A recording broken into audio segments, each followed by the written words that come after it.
semua, kenalin kita dari kelompok 4 mata kuliah akuntansi sektor publik kelas akuntansi semester 4B. Nah, di sini kita akan menjelaskan materi mengenai value for money audit.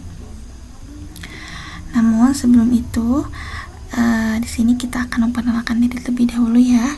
Kelompok 4 ini terdiri dari 4 anggota, yaitu saya sendiri, Sabilista ini, dan rekan saya, Atik Amelista.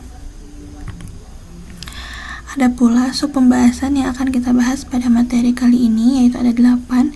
Yang pertama, pengertian value for money. Yang kedua, karakteristik value for money. Yang ketiga, jenis audit dalam pemerintahan. Yang keempat, standar audit pemerintahan. Yang kelima, manfaat value for money. Yang keenam, konsep base value. Yang ketujuh, pengukuran kinerja value for money. Dan yang terakhir yaitu kelebihan dan kekurangan dari value for money. Nah, langsung aja kita ke pembahasan materi yang pertama, yaitu mengenai pengertian value for money. Konsep value for money merupakan konsep untuk mengukur ekonomi, efektivitas, dan efisiensi kinerja program, kegiatan, dan organisasi. Konsep value for money adalah konsep yang penting dalam organisasi sektor publik sehingga seringkali disebut dengan inti dari pengukuran kinerja sektor publik. Value for money juga mengandung arti sebagai penghargaan terhadap nilai uang. Hal ini berarti setiap rupiah harus dihargai secara layak dan digunakan sebagaimana mestinya, menurut Mahmudi tahun 2007. Nah, selanjutnya itu ada karakteristik value for money. Yang pertama, ekonomi. Ekonomi terkait dengan pengkonversian input primer merupakan sumber daya keuangan, yaitu uang atau kas, menjadi input sekunder berupa tenaga kerja, bahan, infrastruktur, dan barang modal yang dikonsumsi untuk kegiatan operasi organisasi. Konsep ekonomi sangat terkait dengan konsep biaya untuk memperoleh unit input. Ekonomi memiliki pengertian bahwa sumber daya input hendaknya diperoleh dengan harga lebih rendah atau spending less, yaitu harga yang mendekati harga pasar. Secara matematis, ekonomi merupakan perbandingan antara input dengan nilai rupiah untuk memperoleh input tersebut. Lalu karakteristik value for money yang kedua itu ada efisiensi.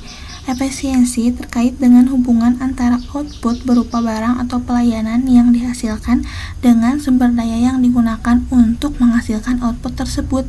Nah, suatu organisasi, program atau kegiatan dikatakan efisien apabila mampu menghasilkan output tertentu dengan input serendah-rendahnya atau dengan input tertentu mampu menghasilkan output sebesar-besarnya, atau biasa yang disebut dengan spending well. Nah, karena efisiensi merupakan suatu rasio, maka untuk memperbaikinya dilakukan tindakan berikut, yaitu yang pertama, meningkatkan output untuk jumlah input yang sama. Yang kedua, meningkatkan output dengan proporsi kenaikan output yang lebih besar. Yang ketiga, menurunkan input untuk jumlah output yang sama. Yang keempat, menurunkan input dengan proporsi penurunan yang lebih besar. Lalu ada pula karakteristik value for money yang terakhir, yaitu efektivitas. Efektivitas terkait dengan hubungan antara hasil yang diharapkan dengan hasil yang sesungguhnya dicapai. Semakin besar kontribusi output terhadap pencapaian tujuan, maka semakin efektif organisasi, program, atau kegiatan. Value for money menghendaki organisasi bisa memenuhi prinsip ekonomi, efisiensi, dan efektivitas tersebut secara bersama-sama. Nah, ketiga hal tersebut merupakan elemen pokok value for money. Namun, beberapa pihak berpendapat bahwa 3 elemen saja belum cukup. Perlu ditambahkan 2 elemen lain, yaitu keadilan equity dan pemerataan atau kesetaraan equality. Keadilan mengacu pada adanya kesempatan social opportunity yang sama untuk mendapatkan pelayanan publik yang berkualitas dan kesejahteraan ekonomi. Selain keadilan, perlu dilakukan distribusi secara merata, yaitu equality. Nah, di sini ada tabel yang secara skematis menggambarkan value for money seperti ini. Penjelasannya yaitu di mana yang pertama ada input, di mana input itu adalah sumber daya yang digunakan untuk pelaksanaan suatu kebijakan, program, dan aktivitas. Ada juga keluaran output, di mana ini merupakan hasil yang dicapai dari suatu program, aktivitas, dan kebijakan. Yang ketiga ada sasaran utama, yaitu throughput, di mana throughput itu merupakan ukuran laju sebuah sistem proses data atau unit kerja dalam suatu periode waktu tertentu. Lalu ada pencapaian hasil, yaitu outcome, di mana hasil adalah dampak yang ditimbulkan dari suatu aktivitas tertentu, bisa dikaitkan dengan tujuan atau target yang hendak dicapai. Nah, ada beberapa hal yang menyebabkan outcome sulit ditetapkan atau diukur, yaitu yang pertama, outcome seringkali tidak dapat diekspresikan dalam cara sederhana yang memudahkan proses monitoring atau pemantauan. Yang kedua, adanya masalah politik dalam proses penetapan outcome. Semisalnya, untuk mengubah pola pembiayaan sektor publik sangat tergantung pada siapa yang berkuasa dan bagaimana arah kebijakan politiknya. Lalu yang terakhir yaitu dalam penentuan outcome sangat perlu untuk mempertimbangkan dimensi kualitas. Nah, ada materi yang selanjutnya yaitu jenis audit dalam pemerintahan. Dalam sektor pemerintahan, berdasarkan peraturan perundang-undangan seperti PP nomor 60 tahun 2008 dan praktik audit oleh BPK atau PIP, BPK atau Inspektorat, terdapat 3 jenis audit utama, yaitu yang pertama ada audit keuangan, di mana audit keuangan ini berfungsi untuk menilai kewajaran penyajian laporan keuangan, fokus pada kesesuaian dengan standar akuntansi pemerintahan atau SAP. Lalu yang kedua ada audit kinerja, yang dimana audit kinerja ini menilai ekonomi, efisiensi, dan efektivitas program atau kegiatan, berorientasi pada hasil dan manfaat dan penggunaan anggaran. Audit value for money termasuk ke dalam audit kinerja ini. Lalu yang ketiga yaitu ada audit dengan tujuan tertentu, di mana audit yang dilakukan untuk tujuan tertentu ini semisalnya audit investigatif, audit atas pengendalian intern, dan audit kepatuhan, dan audit lain-lain. Nah, ada pula standar audit pemerintahan berdasarkan PP No. 71 tahun 2010. PP No. 71 tahun 2010 tentang standar akuntansi pemerintahan juga mendasari pelaporan keuangan pemerintahan, tetapi dalam konteks audit kinerja, kita juga merujuk pada standar pemeriksaan keuangan negara yaitu SPKN yang dikeluarkan oleh BPK, namun keduanya saling berkaitan. Beberapa prinsip audit dari PP 71 tahun 2010 dan SPKN. Yang pertama, kepatuhan terhadap peraturan, di mana audit itu harus mengikuti peraturan perundang-undangan yang berlaku di Indonesia. Lalu poin kedua yaitu independensi dan objektivitas, di mana pemeriksa harus bebas dari tekanan atau konflik kepentingan. Poin ketiga kompetensi profesional. Nah, di mana di sini auditor itu harus memiliki pengetahuan dan keterampilan yang memadai. Lalu poin yang keempat ada dokumentasi, yaitu seluruh proses audit harus didokumentasikan dengan baik. Lalu yang poin terakhir yaitu ada akuntabilitas dan transparansi. Hasil audit harus disampaikan secara terbuka dan dapat dipertanggungjawabkan. Nah, materi selanjutnya masih mengenai standar audit pemerintahan berdasarkan PP No. 71 tahun 2010, di mana PP 71 garis miring 2010 tentang standar akuntansi pemerintahan memberikan kerangka untuk audit value for money melalui beberapa aspek. Yang pertama, standar umum. Poin pertama, independensi auditor dalam menilai kinerja. Yang kedua, keahlian profesional yang memadai untuk menilai aspek ekonomi, efisiensi, dan efektivitas. Yang ketiga, penggunaan kemahiran profesional dengan cermat. Lalu yang kedua ada standar pekerjaan lapangan, di mana perencanaan audit yang mempertimbangkan aspek kinerja, pemahaman yang memadai atas sistem pengendalian internal. Lalu yang terakhir ada pengumpulan bukti audit yang cukup dan kompeten. Yang ketiga, standar pelaporan, di mana laporan audit harus mengungkapkan temuan terkait kepatuhan terhadap peraturan perundang-undangan, efektivitas sistem pengendalian internal, dan tingkat ekonomi, efisiensi, juga efektivitas dalam penggunaan sumber daya. Nah, materi materi selanjutnya yaitu mengenai manfaat value for money. Di sini ada 5 manfaat yang telah kita rangkum. Yang pertama yaitu meningkatkan efektivitas pelayanan publik, yang kedua meningkatkan mutu pelayanan publik, yang ketiga menurunkan biaya pelayanan publik karena efisiensi dan penghematan input, yang keempat alokasi belanja yang berorientasi pada kepentingan publik, yang kelima meningkatkan kesadaran atas penggunaan uang publik demi akuntabilitas. Selanjutnya ada konsep base value. Konsep base value merupakan perluasan dari konsep value for money.